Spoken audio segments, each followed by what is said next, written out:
right. I am going to start out our talk tonight with an obvious statement. Are you ready for this obvious statement? The obvious statement is things change. Right? What a concept. Things change. Think about it. You guys probably don't listen to the same exact music you did 3 years ago. Maybe the same genre. Maybe you still have the same favorite band, but it's not like you're listening to the exact same music. Maybe your wardrobe is probably different than it was in kindergarten, right? Nobody here's wearing the same like shirts from kindergarten shorts. I think we've all grown out of that. Yeah, maybe same brand, but definitely different clothes. And then you look different than you were when you were a little kid. No one looks the same. And so changes are for the most part expected, right? So nobody expects you to look the same way that you did in elementary school or even preschool, right? We all grow up and things change, environments change, seasons change, things like that. But there's also changes that are unexpected. And changes maybe that feel like they show up out of nowhere. And so unlike changes in fashion trends or maybe our music choices, these types of changes can be a little bit more difficult to deal with. And so for example, if you don't know what I mean, maybe you've had a friendship or a group of friends that have changed lately. Especially with the start of the new school year, dynamics have changed. Maybe your friends that you were really close with before you aren't as close with, or you're really close with new friends this year. Or maybe you've changed locations. Maybe you've moved to a different neighborhood, a different town. I know there's friends in here that have moved to a different country recently. And now you're figuring out that where you've landed really isn't that easy to navigate, especially new schools and new classes and new environments too. And then unexpected changes have a way of really like disrupting or turning our lives like kind of like topsy-turvy sideways, like it really unsettles us. And it doesn't matter how much we wish it didn't, right? Unexpected changes affect all of us at some point. And because of that, we all need some sense of stability, right? It's nice to have something that stays the same in the midst of all of those changes. We want something.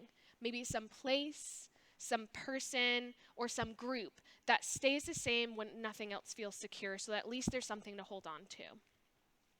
And I think for a lot of people, maybe family is that thing for you that stays the same.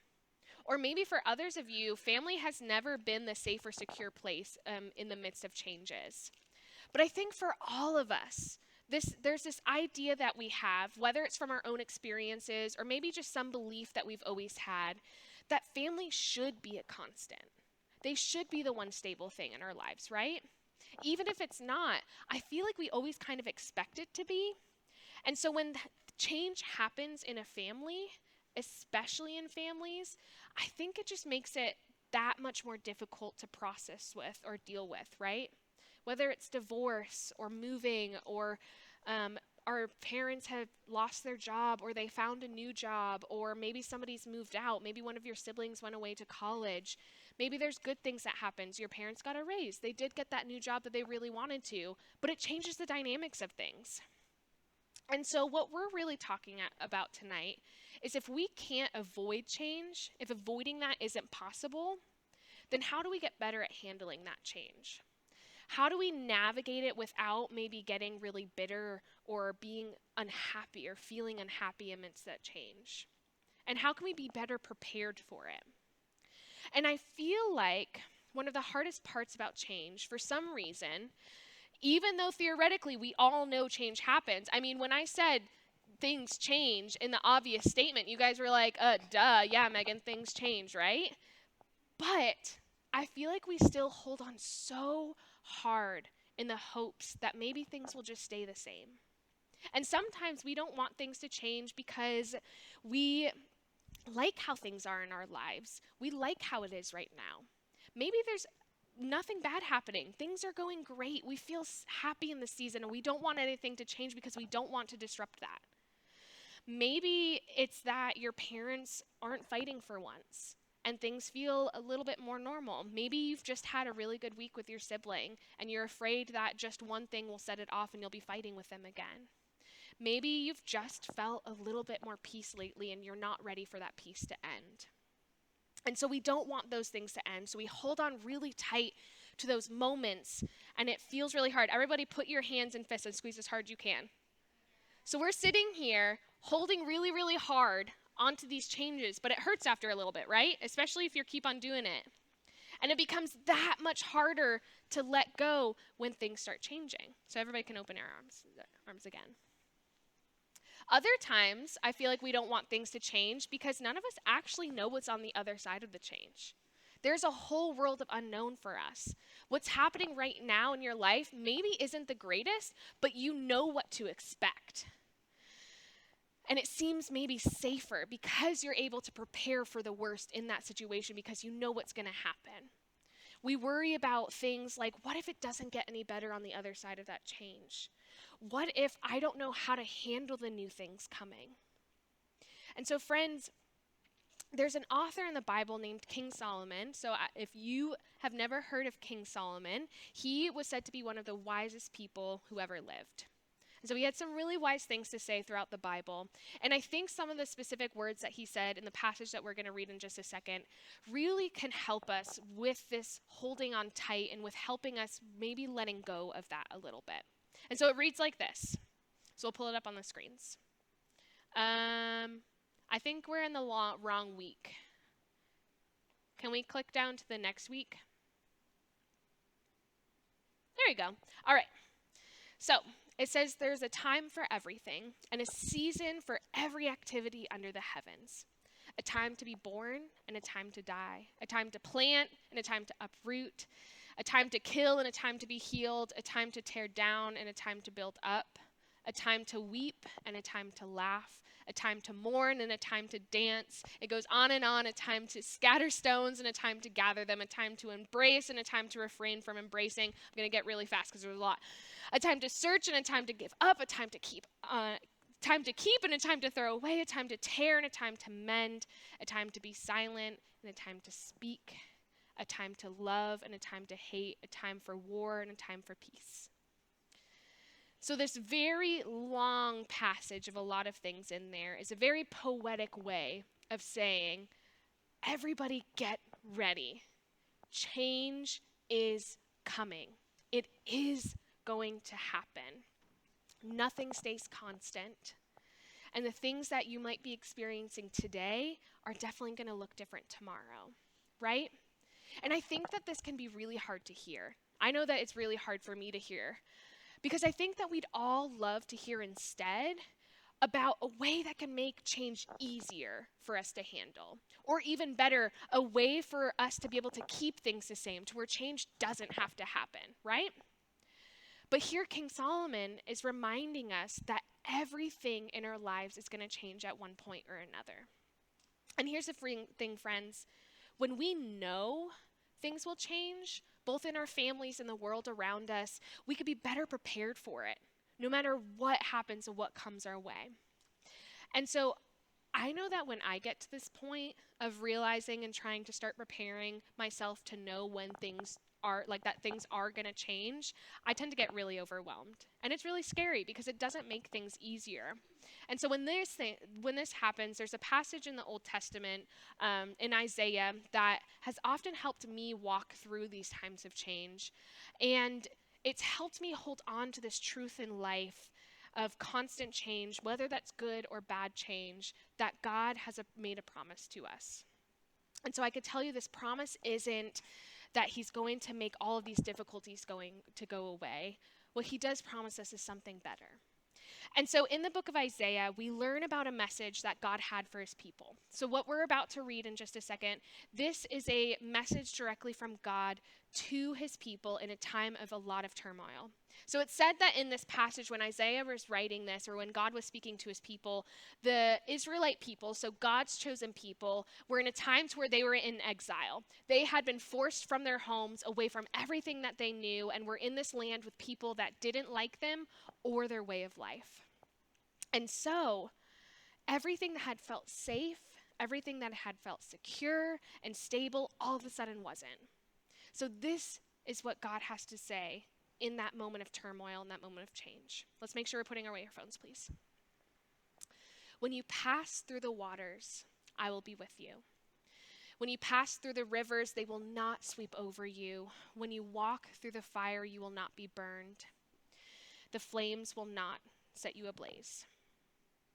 So when you walk through really hard things, it's not going to get you. Can you imagine hearing these things, reading this in a passage from somebody, and just how much better the people felt after hearing that? I mean, when literally everything around them was changing, God wasn't. And the same is true for us. So in every single moment and season of change, including family change, God will be with us. And God is walking with us through every single change. We are never alone. And God is never caught off guard by the changes that are happening in our lives. Think about it this way.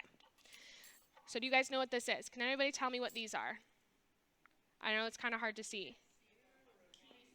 It's a key ring. I hear key ring. So here is a carabiner, right?